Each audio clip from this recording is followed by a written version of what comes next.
So, picture this. You are standing in your kitchen, Okay. you're holding a leash, you are already like 5 minutes late, and you are calling your dachshund's name. Come here, let's go. Yeah, we've all been there. And your dog is standing exactly 4 feet away, completely motionless, just very deliberately ignoring you so they can continue sniffing a microscopic, absolutely fascinating crumb on the tile floor. Oh, yeah. Like maybe they give you a slight dismissive ear flick just to let you know your message was received, but they are moving an inch. Right. It is the universally recognizable picture for anyone who has spent even an hour with this breed. It's practically a rite of passage, honestly. Well, welcome to today's deep dive. We are so glad you're here with us. Today we are digging into a stack of really fascinating behavioral science and expert analysis all about dachshunds. It's a great topic. It really is. And our mission for this deep dive is to answer this exact burning question. When you are standing in that kitchen and your dog is blatantly ignoring you, are they just being hopelessly stubborn? Or, is there a deeper hidden intelligence at play? I am thrilled we are tackling this because the answer requires a complete paradigm shift. Okay, paradigm shift. How so? If you are going to understand this breed, really understand them, we have to stop viewing these dogs as disobedient. Right. We have to start viewing them as highly independent decision makers. Mm-hmm. And honestly, when you make that mental shift, it completely changes the way you interact with them. Okay, let's unpack that. Because the immediate assumption most of us make is, my dog didn't come when called, therefore my dog either doesn't understand the command or they're just defying me out of spite. Yeah, we take it personally. We totally do. But animal behaviorists point out that a dachshund ignoring a command is, it's very rarely a failure of comprehension. They know exactly what come means. Right, they definitely know their name. Exactly. Instead of reflexive, blind obedience, what's happening in that kitchen is that your dog is actually running a real-time, highly complex cost-benefit analysis. A cost-benefit analysis, like a tiny accountant sitting on the kitchen floor. Exactly like that, yes. They are actively weighing your command against whatever else has their attention in that exact moment. Wow. They were literally thinking, okay, I hear the request to come to the door, but this microscopic crumb on the tile smells incredibly interesting. Which of these two options offers the highest immediate value to me? That just feels so different from other dogs. I mean, why do they do that? Where does that constant calculation come from? Well, to understand the why, you really have to look at the history, and it is the absolute key to unlocking their behavior. Okay. You have to remember their original job in 18th and 19th century Germany. Yeah. These dogs were bred over generations to hunt badgers. Right, and we aren't talking about cute little woodland creatures here. Oh, no, not at all. The European badger is a fierce, aggressive animal that can weigh like nearly 40 pounds. Yeah, they have razor-sharp claws and teeth.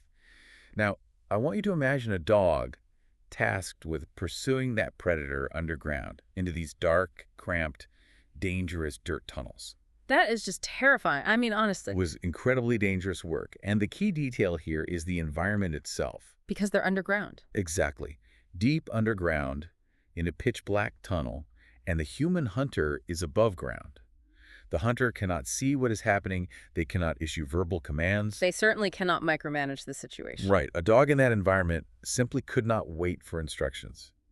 If they paused to wait for someone to tell them what to do when facing down an angry badger, they wouldn't survive. Yeah, that makes sense. They had to assess the situation in front of them and act completely independently. So basically, generations of breeding actively selected for a dog that inherently trusts its own judgment over anyone else's. Precisely. And that trait didn't just disappear because they moved from the rugged German forests to, your climate-controlled living room.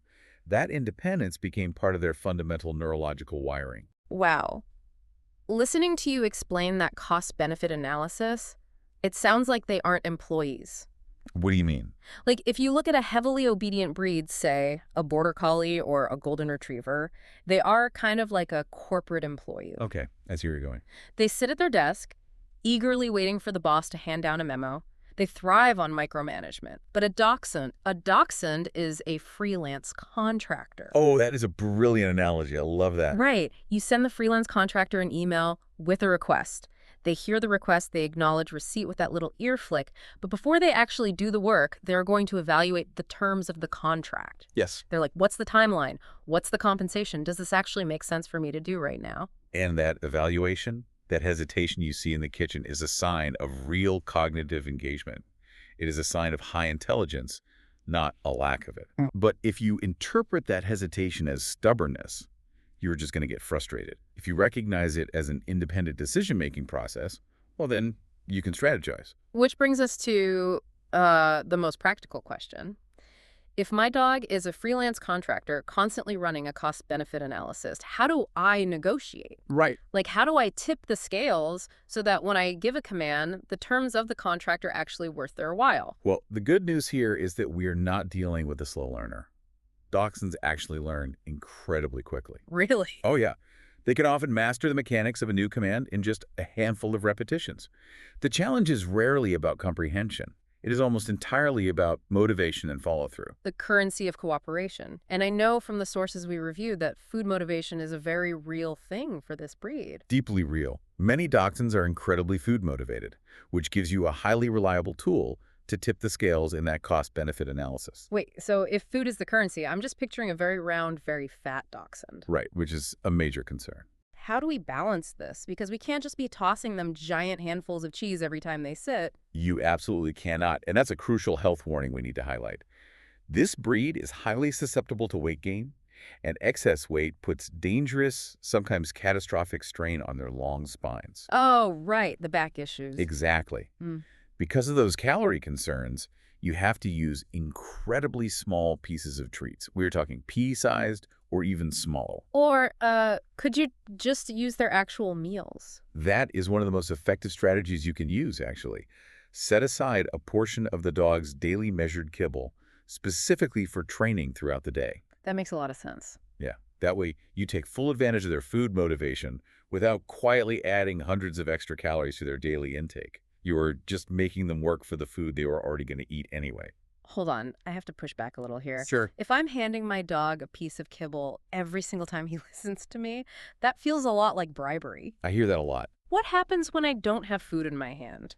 Aren't we just paying off the freelance contractor every time they threaten to walk off the job? That is a very common, very understandable concern. But we need to look at the massive psychological difference between bribery and true positive reinforcement. Okay, what's the difference? Bribery is waving a treat in a dog's face to lure them into doing something they are actively refusing to do. It's a transaction in a moment of conflict. Right. Positive reinforcement, on the other hand, is about classical conditioning. It's about building a reliable, long-term neurological association. You are teaching the dog that choosing to listen to you consistently leads to good outcomes. I see. Over time, the behavior becomes a habit, because the dog has learned that partnering with you is fundamentally rewarding. So it's less about paying them off in a single moment and more about building a history of trust. Exactly. You want the dog to think, good things happen when I listen to this person. And that concept of trust is exactly why behaviorists so firmly warn against any kind of dominance-based or punishment-based training with this breed. You mean like the old school alpha dog training? The alpha roles and the harsh corrections? It fails completely here. And if we look at the neuroscience of canine stress, it makes perfect sense. Think back to the badger tunnel. Okay. This is a highly self-assured, independent breed. If you use harsh corrections, you trigger a massive spike in their cortisol levels. You initiate a fight-or-flight response. Oh, wow. And because they were bred to fight badgers in tight spaces, if you try to force compliance and make them feel cornered, they do not submit. They fight back. Right. Their instinct is either to become fiercely defensive or to completely shut down and refuse to cooperate at all. You just cannot force a dog bred for solo combat to bend to your will through intimidation. You have to earn their partnership. Okay, so let's assume you are fully on board. No punishment, lots of positive reinforcement. We've got our tiny measured pieces of kibble ready to go. Why do so many well-meaning owners still end up pulling their hair out in frustration? The behavioral experts in our sources point a rather large finger right back at us. The humans. Yes, human error is almost always the roadblock. There are a few major pitfalls, and the absolute biggest one is inconsistency. Which makes total sense. If I'm dealing with a smart freelance contractor who is constantly analyzing the rules, I can't keep changing the terms of the contract on them. Precisely.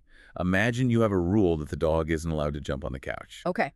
But on Tuesday, you've had a long day, The dog looks irresistibly cute, so you let them up for a cuddle. Guilty. Right, we all do it. It's, But then on Wednesday, you were dressed for work, the dog tries to jump up, and you scold them. it's like a broken traffic light. How do you mean? Like, if I'm driving to work and the red light means stop on Monday, but on Tuesday the red light means go ahead if you're in a hurry, and on Wednesday the red light means stop unless you smile nicely, I'm just going to ignore the traffic light entirely and drive however I want. The signals are broken. That is exactly how a sharp breed views inconsistent training. They spot the broken traffic light immediately. Yeah. If the rules are flexible, they will test those boundaries every single time, which drastically slows down their actual learning process. They aren't being bad. They are just trying to figure out what the actual rule is today. Another major human error we read about is impatience. And this loops right back to the cost-benefit analysis, doesn't it? It does. We give a command, the dog doesn't instantly snap to attention, and we assume the training has failed. So we give up, or we get mad and raise our voice. Right. But remember, they are weighing their options. Sometimes they just need a moment to process the request and make the choice. Giving them that extra second of patience, paired with a compelling reward history, often resolves the standoff without any conflict whatsoever. And that leads right into the issue of expectations, especially for first-time owners who maybe grew up with a different type of dog. Absolutely. If you bring a Dachshund into your home expecting the reflexive, instant obedience of a working sheepdog, you are setting yourself up for a daily battle. Yeah, you're going to be frustrated. Success with this breed isn't blind compliance. It is a cooperative partnership. You have to respect their nature to get the best out of them. But respecting their nature brings up a really fascinating challenge here. Okay. Because we've been talking about them like normal house pets, sitting in kitchens and jumping on couches. But we just established they are hardwired hunters. Right. How does that translate to a modern living room? Because you can't just positive reinforce a centuries-old hunting instinct out of existence. No, you can't. And honestly, you shouldn't try. The mental architecture of a tracking, excavating hunter doesn't switch off just because they live in a modern apartment or a house in the suburbs. So it's always there. Always. Yeah. Their brain is demanding a job. The Badger Hunter toolkit is always active. So we have to figure out how to manage that toolkit. Let's actually trace that hunting process because it perfectly explains their weirdest behaviors. Okay, let's do it. If they are hunting a badger, what happens first? The very first step is locating the prey. That means scent. Their noses are incredibly powerful, and tracking is their primary driving instinct. If you don't give them a way to use that nose, they will find their own, usually destructive ways to entertain themselves. So how do we simulate tracking a badger in a living room? Hidden treat games and nosework activities. Like what? It can be as simple as making them wait in another room while you hide pieces of their kibble behind chair legs and under rugs, and then telling them to find it. Oh, no. It gives their independent tracking instincts a legitimate, sanctioned outlet. Owners who do this consistently report that the dog's overall focus and cooperation improves in other areas of training. Because they're fulfilled. Exactly. You are satisfying their deepest instinctual need, which makes them calmer and far more receptive to you later. Okay, so they've tracked the scent. They know the badger is underground. What happens next? They have to get to it. And that means digging. Their paws are quite literally built to move earth, like little muscular shovels. Wait, so if my dog is tearing up my beautiful backyard lawn to get to a mall, what do? I can't just let them ruin the yard, but you're saying I shouldn't punish them for digging. You don't have to sacrifice your lawn, but no, you shouldn't punish the digging outright. Why not? Because if you do, you are fighting centuries of genetic instinct. You will lose that fight. The solution is to redirect the instinct productively. By giving them a designated spot. Exactly. Build them a sandbox or set aside a specific corner of the yard with loose soil that is just for them. Oh, that's brilliant. Yeah, hide a few toys or bones in that specific dirt to encourage them to use that spot instead of your flower beds. You are telling them, yes, you can dig. I respect that you need to dig, but you do it here. It's about compromise. A sanctioned excavation zone. I love that. Okay, so they've sniffed it out, they've dug it up. Then what? Then the prey runs, and the prey drive kicks in. They are hardwired to chase small, fast-moving things. In the wild, it was a badger. Today, it's a squirrel, a rabbit, a stray leaf blowing across the street, or, a toy in the house. And this requires serious proactive management from the owner. Absolutely. You cannot train a high prey drive away. When that switch flips in their brain, The hunt has begun, and they will completely ignore your commands because the instinct is so overpowering. So you just have to be ready for it. Yes. This means leash management is non-negotiable, especially near wildlife or busy roads. You have to manage the environment because you cannot turn off the instinct. Okay, there's one last piece of the toolkit. While all this underground tracking, digging, and chasing is happening, how does the human hunter above ground know where the dog is? Barking. Ah. Yeah. They were bred to have a very loud, deep, distinctive voice. When they were deep underground, the hunter needed to track their location through layers of dirt and rock. They are genetically hardwired to vocalize. So the people expecting their dachshund to sit quietly by the front window all day are dreaming. Total silence is an impossible goal, and quite frankly, it's unfair to ask of this dog. Right. The realistic, achievable goal is training an enough or quiet cue. You want them to be able to alert you because they will alert you when the mail carrier arrives.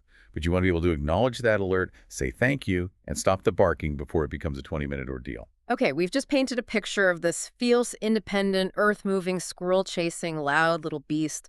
But there is an incredible paradox here. There really is. Because that description doesn't sound like a household pet, yet millions of people are completely obsessed with them. There's a totally different side to this breed. It is a stunning psychological contrast.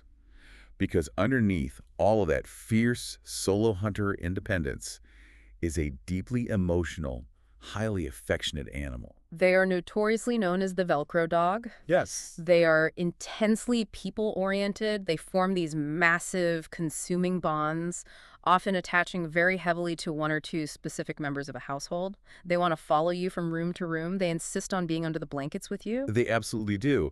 But how does a solo badger hunter become so emotionally needy? Right. It doesn't seem to fit. It comes back to the pack dynamic. Yeah. Even when they were underground alone, they knew their pack was right above them. They were independent, but they were never truly isolated. Oh, wow. So when we leave them alone in a modern apartment. Exactly. The complete absence of the pack triggers an unnatural isolation response. That intense bond has a major potential downside. They are highly prone to separation-related distress. It is the ultimate psychological paradox. The same dog that was selectively bred to face down a 40-pound badger alone in the dark might literally cry, howl, and panic when you leave them alone to run to the grocery store for 20 minutes. It's true. When that attachment isn't managed well, the distress can manifest as excessive vocalizing, destructive behavior, or pacing that is specifically tied to the periods when they are left alone. That's so sad. It is. They aren't acting out. They are having a genuine panic response to isolation. So what are the solutions here? How do we prevent the fierce hunter from becoming a panicked mess when we leave for work? It requires proactive desensitization, ideally starting in puppyhood. It's about gradual, positive exposure to alone time. Like baby steps. Exactly. You start by leaving them alone for just a minute, rewarding them for remaining calm, and slowly building up the duration over weeks and months. You have to teach them that being alone is safe and that you always come back. But if it's already a severe problem, owners shouldn't just try to wing it on their own, right? No, absolutely not. If separation distress is affecting the dog's quality of life or disrupting your household's daily life, it shouldn't just be accepted as a cute quirk of the breed. Right, you need help. Owners need to seek out qualified, positive reinforcement trainers or veterinary behaviorists to help build that comfort with alone time. There are proven scientific protocols for this. And that sensitive emotional side also means early, well-managed, positive introductions are incredibly important for integrating them with children and other pets, right? You want to build that trust early so they feel completely secure in their family unit. Yes.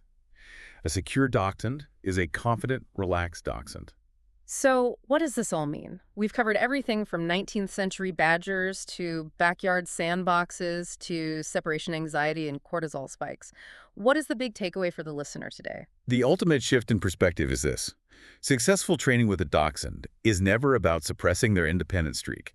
It's never about forcing a square peg into a round hole and demanding they act like a highly compliant golden retriever. Right. It is about utilizing their intelligence. It's about using their strong food motivation responsibly, providing real, constructive outlets for those hardwired hunting instincts, and above all, building a foundation of mutual trust. You have to work with their nature, not against it. Exactly. When you understand the why behind their behavior, the frustration fades away. You stop seeing a stubborn dog, and you realize you have a brilliantly thoughtful, highly capable partner. I think that's a perfect place to land. But before we go, I want to leave you with a final thought to ponder. We just spent this whole time looking at how a dachshund's most frustrating behaviors, ignoring commands to run a cost-benefit analysis, digging up the yard, barking loudly at the window, are actually just outdated, hardwired survival instincts from a job that no longer exists in their modern reality. And it makes you wonder, if we look closely at ourselves, how many of our own frustrating human habits or modern anxieties are just outdated survival instincts. Yeah. Maybe we're all just running around modern society, driven by ancient wiring from a world that doesn't exist anymore, desperately looking for our own sandbox to dig in. Wow. Something to think about the next time you're standing in your kitchen staring at a little dog who refuses to leave a microscopic crumb on the tile floor. Thanks for joining us on this deep dive.